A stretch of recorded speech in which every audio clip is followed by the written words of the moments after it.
Hey, I'm ZSH Plays, and this is the Barnyard Animal Pack. This pack is an absolute game changer, and today we are building a proper petting zoo. Our mechanics at SBZ Research have been busy researching all the new pieces in this pack, and whilst the wild animals in the zoo go about their business, we can focus on our new domestic friends. Today we're going to build our first animal encounter. So what is an animal encounter? That is the new feature in the update that releases alongside the Barnyard Animal Pack. And what it means is once a habitat has met certain conditions, you can turn it into an animal encounter. And when the guests go into that habitat, they will leave the paths and just walk all around the habitat and interact with the animals. So there are various things you need to make sure that a habitat can be turned into an animal encounter, and we will discuss that when we get there. But let's talk about who we're going to be building for. So today's habitat is going to feature two of the new animals from the Barnyard Animal Pack, the Alpine goat and the Sussex chicken. And we're going to build a little paddock, a petting paddock, if you will, that the guests can go into and actually interact with the animals. I've stolen this name wholesale from San Diego Zoo. I liked the alliteration. And the first thing that we're going to do is build an entrance to the area with a very rustic looking wooden archway that the guests are going to pass under. This is copied pretty much wholesale from San Diego Zoo, and then the rest of our petting zoo will be my own creation. So I want the guests to pass under here, and then we're going to put a sign in with the name of the area on it. But you can see that the words don't quite fit, and that means it's already time for a Franchise Masters. So you can adjust the size and the spacing of words on these signs just by adding spaces to where you type in the text. If you add the same number of spaces to the beginning and end of the word, you can control the size. The more spaces, the smaller the text. Or you can move it left and right by putting more spaces at the beginning or the end. Alright, let's discuss the plans for this area as a whole then. So I've had a children's zoo, petting zoo, whatever you want to call it, planned for San Bernardino since day one. In fact, my original notes actually say American style farm petting zoo, which means this Barnyard Animal Pack is going to be very useful. But I've been holding off on building it for a very long time because I just didn't have the animals to make it work. I think my plans were I was going to have reindeer, llama, and then a cute little prairie dog habitat in the middle. Those were the most appropriate petting zoo animals I could think of, but there's no real connection with the farm theme, with the possible exception of the llamas, and the prairie dogs were just kind of shoehorned in there because they're small and cute. So I wasn't really happy with the plans, and I never went any further with it. I've been waiting in the hope that we'll get some more appropriate petting zoo animals, and now we have. So it is time to build the children's zoo at last. We're going to have two animal encounters here, the goats and chickens that we're building today, and then one for alpacas, which we will build in the future. Really looking forward to that one. Alpacas are so popular in zoos as well as farms right now, so it'll be really cool to get those into the zoo. We're also going to have an exhibit for Herman's tortoise. I've been wanting to get Herman's tortoise into the zoo ever since the Eurasian Animal Pack came out, and I could never think of anywhere appropriate to put them, with the exception of the children's zoo. So now that we get to build it, we're going to have Herman's tortoise in there as well. This entrance archway is pretty much done. This triangular sign took quite some doing. I think it looks really good in the end. I was not expecting to use rope pieces to build it, but in the end they looked a lot better than the sticks I was trying to begin with. We're going to put some gates in the back of this archway here so that if any of the animals wander out of their paddocks, they're not going to wander out of the children's zoo itself. They'll still be safely contained in here. And I'm going to put a bin right in the middle behind the sign at the front to stop the guests from walking through the midsection, so they actually walk through the left and the right as they're supposed to. Now, something I like to do every time Frontier tell me there's a new pack coming is spend absolutely ages building something I think will be appropriate for it, only to discover that Frontier have built it themselves. So here's a farm-style metal planter that I built using the air conditioning pieces. Frontier have added their own planter into the game. I'm pretty sure they use the exact same planter that I use as a reference, so I can delete all these pieces. What we're going to do now is build a big old barn that is going to be the night quarters for the animals, somewhere that the guests can go into and provide a centerpiece for this habitat. That there is the guest gate that we all know and love, or all know anyway. That has been replaced in this pack or supplemented with the small guest gate, which is just as wide as this one, but much lower. It looks really cool, much more realistic and farm-like. It's like a proper old school farm gate. So I'm sizing this building around the old guest gate, and then we can put the new guest gate in a bit later. This part of the build is all done when I know that the Barnyard Animal Pack is coming out, but I don't have it yet. And then in a minute or so, we're going to switch to building with some of the new Barnyard Animal Pack pieces, and there are some really, really good pieces in this pack, which you will see in a second. This barn is based on one I saw at Franklin Park Zoo in the USA. And while we finish building it, let's talk a bit more about the new animal interactions, because it's not just the animals from the new pack that can do this. There's a whole host of animals that are already in the game that you can place into animal encounters. Capuchins, fallow deer, peafowl, Japanese macaque, llama, quokka, raccoon, wallaby, reindeer, all 3 species of lemur, and the capybara can all go into these new experiences. There's the new guest gate. Let's take a look at the new pieces in this pack. There's only 60 pieces in this pack, which is less than usual, but to be honest, it's not really the number of pieces that count, it's the number of usable pieces that count that you actually are going to put into your zoos, and there are a lot of really usable pieces in this pack. We got things like this metal gate here, finally like a generic metal fence. We've had a few in the past, but they're always really specific, either very modern looking like the ones in the aquatic pack, or like rusty fences, or very Victorian looking fences. So having just a really generic one like this is great.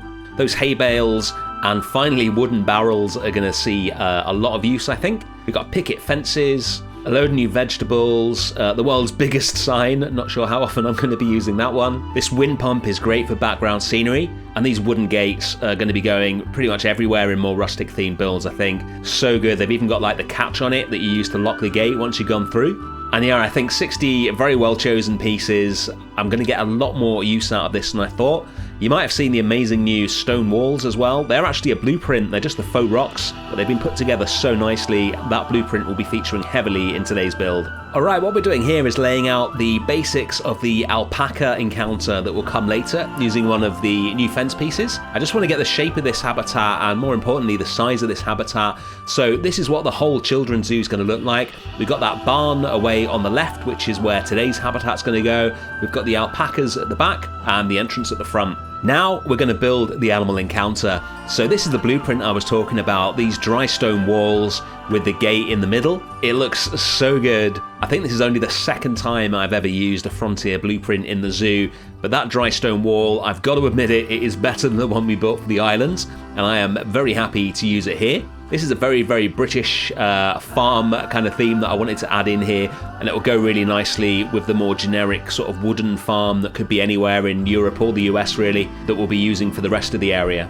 I've turned the blueprint into one solid piece of wall just by taking both sides and removing the gate in the middle. We're going to use that to build the perimeter for the experience, and this will fill this half of the children's zoo. I should probably have told you where we are in the zoo, so if you haven't seen already, this is down by Penguin Cove.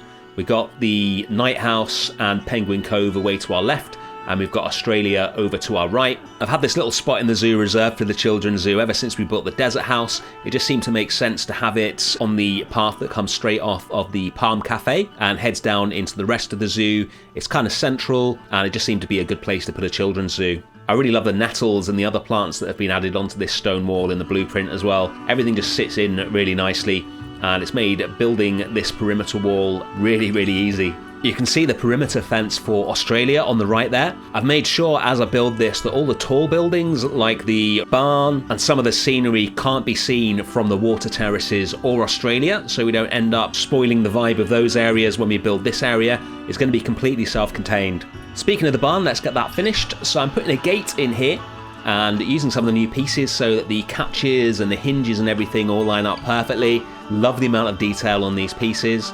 And then I'm going to essentially make that almost pointless by actually opening the gate so that the animals and the guests can get in here. But I like the fact that even with the gate open, you can see that there's hinges and a catch on the side of the barn walls for it. Just another little touch of realism, which is always nice. And then we're going to move on and put a window in to the top of the barn. I'm going to stack loads of these little planks right next to each other so they're all evenly spaced, and then we can delete a certain amount of them and leave a certain amount of them in, and we end up with the evenly spaced planks. And we're going to use some other planks at the top here just to fill the rest of the walls in. There's no planks in the same set as the one I've used to build the main walls that are small enough to do this, so I'm using some planks from the Twilight pack, just recoloring them to get them as close as possible. We're going to put some shutters in and then some mesh into the window. It won't actually have glass in it. And then finally we'll move on to the inside of the barn. We'll put some extra planks into the roof for detail, and then we'll move on to areas for the animals, again using these new metal fences. This is always a challenge in franchise mode, trying to build any sort of realistic shelter for the animals, because if you put the gates and all the various holding machinery and contraptions in that you should have, then the animals can't actually get in there, so you always have to sort of leave a big open space. We'll put some lights in just to brighten it up in here and put a central beam across the top so the lights have got something to be fixed into like so. We'll put our new weather vane on the top of it, and then we'll move on and make a little chicken coop. This is again based on something I saw at Franklin Park Zoo. So the chickens can free roam all around the area, and then we'll encourage them to come into here sometimes with some enrichment items, just so you get that sort of farmyard experience of the chickens behind some wire mesh. I'm using the horizontal planks as spacers to make sure that the vertical planks are exactly evenly spaced. And then we're going to extend the longer planks to meet this last one here, so we can get the correct size for this little chicken coop. I've had a lot of fun building things out of wood and building things that look fairly cheap. Not something we do very often in this zoo, so it's made a really nice change. Using lots of different wood pieces, mainly from the Twilight pack, but also there's been quite a few base game pieces in this build, like the East Asian wood. It's got such a nice texture. It's not that usable because of the weird sizes it comes in, but when you get a build that's actually going to fit it, it's really useful. We'll get some corrugated roofing in as well. Want a really sort of cheap farm kind of look to this. No one's spending huge amounts of money on 4 chickens. And then we'll get some more wood from the Twilight pack to make the back of the habitat. And finally, put a concrete floor in, make it easier to clean. The chickens are going to be in here a lot. Might put some decals on here just to indicate that the chickens have spent some time here. And we'll copy one last one along to the end, and then just move it up 1 pixel so it doesn't flicker. And then we'll put the enrichment items in here. Just going to have a little water bowl, and one of the slow feeders should do the trick for us. For the final part of the build, getting the animal encounter working. So the first thing I want to do is have some rocks for the goats to get up onto here. For some reason the alpine goats don't use the goat mountain. I don't know if they're too small for it. I don't think it's that, because the Dall sheep are pretty tiny. Maybe Frontier forgot. Maybe it's just an issue with the early access version I'm using here. But I made my own anyway, and the goats will be able to get up on here. We're going to put some paths in. To be honest, you don't really need any paths at all in an animal encounter.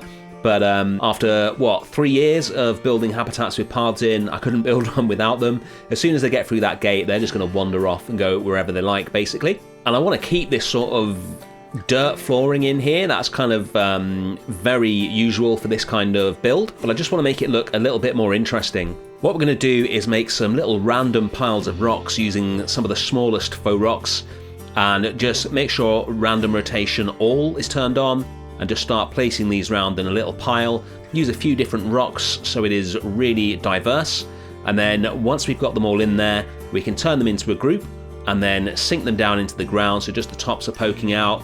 Pick a bit more of an appropriate color, more of a gray to match the larger rocks, and then we can just scatter these all around this area, mainly keeping to the edges. You don't want the guests falling over them. I might put a few not quite round the edges like that one, just for effect.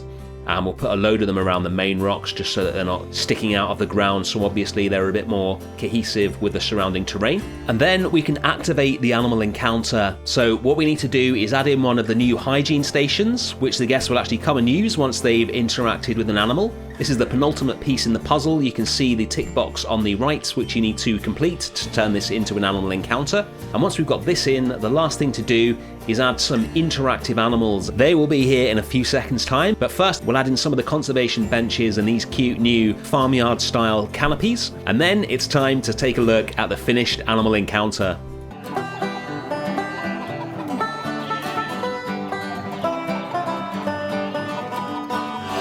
Here we go, our first guests are on their way into the animal encounter. Let's check out the way they can interact with the animals in here. Here's the chickens. So good to have another bird in the game, and the way the guests actually bend down and look at them, it's just so cool. It's something we've never seen in Planet Zoo before. We've had interactions with a couple of the exhibit animals, like the exhibits and the bats, but getting large-scale interactions with habitat animals is just amazing. I am absolutely loving this. And the guests actually stroke the goats, which must have been a technical nightmare to get working. These are the only 2 animals I've seen these interactions with so far, working with very little time this week. I'm actually about to go on holiday, but don't worry, I've got you covered for next week. I mentioned at the beginning that the prairie dogs were one of my initial ideas for this children's zoo area. So now we've got some more suitable animals to go in here, I can actually build a proper prairie dog habitat, and that is what we're going to be doing next week. And then we will come back and finish the petting paddock. Thank you for watching as always. Enjoy the Barnyard Animal Pack. Thank you to everyone who has joined the Explorers Club, and I will see you again next week for some more Planet Zoo.